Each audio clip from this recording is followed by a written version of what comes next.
Let's talk about the things we have to do to be able to embrace our ADHD brains. Hi, I'm Luca and I make weekly videos about living with Tourette's and ADHD. So even though this video today is going to be about ADHD, the Tourette's isn't going to take a break. So you're going to see some tics as a treat, okay? If you're interested in learning more about Tourette's, feel free to check out some other videos on my channel as well. But today, let's look at ADHD. So, I've been trying to film this video for a couple of hours now, and it's not because I think it's such a difficult subject to talk about, it's because I have ADHD. And even though I've learned to cope and accept the fact that that's how my brain works, I still feel ashamed or lazy because I can't really seem to get myself going. So it seemed like a very appropriate video to film right now. Realizing you have ADHD can be scary, and in order to be able to embrace and even celebrate the way your brain works, that takes some effort, and I think there are a couple of steps we have to go through in order to get to that point. And I'm not saying in any means that that's a linear process. I mean, most of the time I'm okay with my ADHD, but I still have my moments that I hate it and that I feel lazy or even feel that I'm faking it. But I hope that maybe I can provide some tools in order for you to get started on that track. As always, to start, I'm going to give a very quick definition of ADHD. I think most people already know kind of what it is, but let's give a definition anyways. So ADHD, attention deficit hyperactivity disorder. It's a really bad name, by the way. So ADHD is a neurodevelopmental disorder. Not everyone experiences these symptoms in the same way. There are actually 3 different types of ADHD. The first one is the inattentive type, and that's what we used to call ADD. The hyperactive, impulsive group, and the most common group is a mixed group. Both children and adults can be diagnosed with ADHD, but it does develop in childhood. Even though ADHD is one of the most well-studied psychiatric disorders, maybe because it's so well known, there's still so many myths and misunderstandings about it. Also because most of those symptoms are things that most people experience. I mean, everyone loses their keys sometimes, or doesn't pay attention in class, or makes a stupid mistake when writing in a form, or hates to do their taxes, something like that. But it's the scale that makes ADHD a disorder and not just a characteristic that everyone has. So yeah, ADHD, it's a very real disorder, and if it's not diagnosed and recognized early, it can have a really massive impact on someone's life. People with ADHD have more problems with addiction or problems with jobs, finances, relationships. They get into more accidents. Some studies show that adults with untreated ADHD live 10 years shorter than neurotypical people. So it's a serious disorder, but all hope's not lost. It's very treatable and it's very well known, luckily. So if you get diagnosed and if you get treated, there's no reason that you cannot live a very great life with it. So definitions out of the way, let's get to step 1, which is actually finding out that you have ADHD.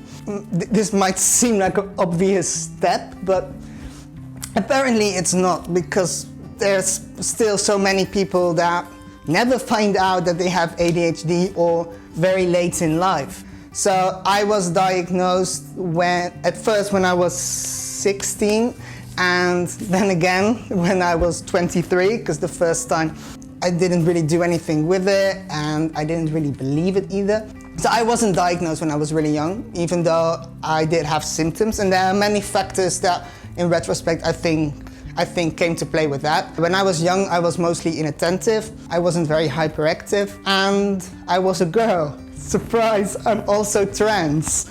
And studies show that girls are often underdiagnosed with ADHD and are far more likely to first be diagnosed with depression before they're diagnosed with ADHD. So that's usually later in life. Maybe you are thinking that you might have ADHD, but are scared to get diagnosed. And I get that, because it's common for people to be reluctant to search a diagnosis later in life.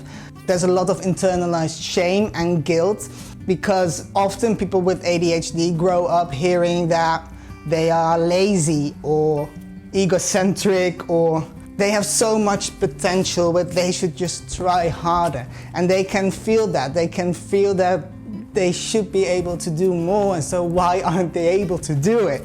Also, people might be hesitant to get a diagnosis because they might feel that, you know, they're functioning, kind of, right? I mean, they might have a job, they might have a family, they might be relatively successful. So from the outside, it might look like they are fine. So, you know, why go to a doctor for something that isn't bothering anyone else? But it's not about how much your brain is bothering other people, it's about how hard life is for you. So even though you might be able to work a full-time job, if you feel like that takes you so much more willpower and energy than any other person, if you feel like you have to work so much harder, then there's help out there. So that might be a good idea to get diagnosed. Getting an official diagnosis is very important.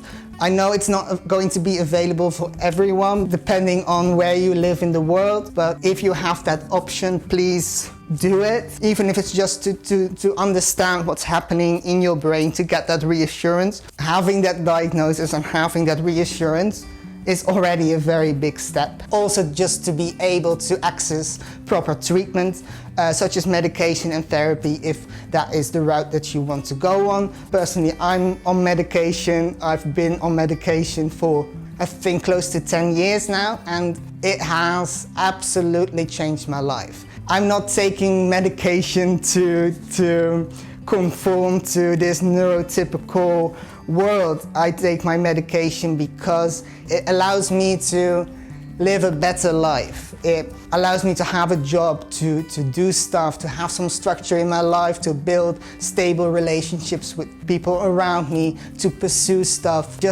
even just to get my thoughts in working order sometimes. When I was in university, I thought that I was very dumb. I thought that I was just plain stupid. Even though on paper I was smart, I felt that there was just something very wrong with my brain, that I'd been fooling everyone for 20 years, and that at some point everyone was going to find out, and I just had to work 10 times as hard as everyone else. Then at some point I was able to focus, which in retrospect is hyper-focus. And that kind of made me feel even worse, because then the next day I would not be able to do the same thing, and I didn't know what I was doing wrong. So you're finding out that it's ADHD, it's real, and then getting the proper medication and the proper coaching was a life changer for me. And yeah, it's important to go through that step. So now you found out you have ADHD. Now what? So now the next step is to accept that you have this, that yes, you have a disorder, it's in your brain, it's most likely genetic. Blame your parents and it's not gonna go away. It can be managed, but there isn't something you can do and tomorrow you'll be a normal person. Normal, as a neurotypical. That's not going to happen for you. And it's okay to be sad about that. If you're diagnosed later in life, you're going to have to accept that all those years that you were struggling when you were young, you're never going to get those years back. Every time people were telling you that you were less than or lazy, or every moment you told that to yourself, that, you know, that was not fair and it wasn't true. This is a real thing and you have it, and it sucks. So allow yourself to, and I think grief is an overused word, but maybe mourn it a bit. Also coming to terms with taking medication. If you're on medication and it helps you, you don't have to feel guilty or ashamed, because there's such a stigma still around taking medication that's not for something physical. Even though the world sometimes still needs to catch up on that, don't be that person to yourself. You're doing this to have a better life and you deserve that, okay? So now the next step. Okay, you know you have ADHD, you come to terms with it, this is it. You have an ADHD brain. Oh, that sucks, doesn't it? No! Have you ever met a normal person? Have you? Was that fun? I mean, yeah, you're probably never going to be normal, but who wants to be normal? ADHD brains are an asset. People with ADHD are more creative. They come up with the best ideas. Maybe not at the best moments. I mean, I'll lay in bed and think about that I have to set my alarm half an hour early, and then I try to set my alarm, but then there's a notification on my phone and I see an ad that says something about, oh, and now I'm enrolled in a course to do improv theater. I am. Starting in October. It's a thing now. So your brain goes a bit faster sometimes, and it can be exhausting for yourself and sometimes for people that you have that have to deal with it just because you're interrupting people when they're talking to you. But you're only interrupting them because you were so enthusiastic about something that they were saying, and that was something that, you know, that kind of happened to you once, and oh my god, I have the best story and we should go there tomorrow. Do you know this? Oh, that's enthusiasm as well. And once you learn how to cope and to regulate so that it doesn't interfere in your life, you can do so many great things with it. ADHD people are fun, so embrace it. And with ADHD often comes this superpower called hyperfocus. Hyperfocus doesn't really work when you kind of have to answer some emails, but then you were kind of doing this thing, and you were only going to do that thing for 5 minutes. You were sure you were only going to do that thing for 5 minutes, but then all of a sudden it's 10 hours later and you've done that thing, but you haven't answered that email. You know, that sucks.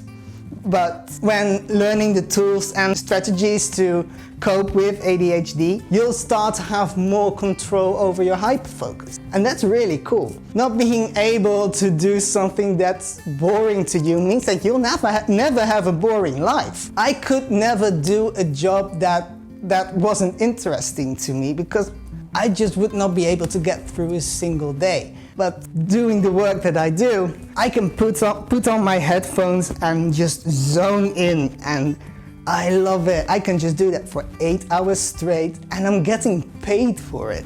That excites me, and there's a reason why many people with ADHD will have jobs such as firefighters or stunt people or anything involving adrenaline or risk. I mean, it's a more interesting life. Being able to embrace your ADHD brain to its full potential will allow you to live that many neurotypical people kind of dream of having, but they're just too scared to do it. And we're more likely to just do stuff and then in retrospect think like, oh, yeah, that might have been stupid, but we had fun, right? So enjoy it, embrace it. It's not gonna go anywhere. You already have it, so let's just make the most of it.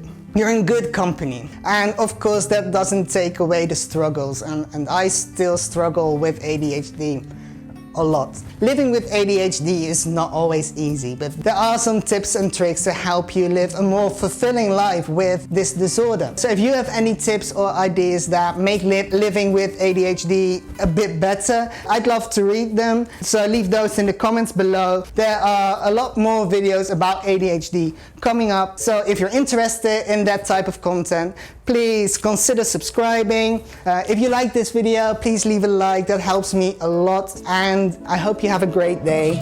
Love you. Bye.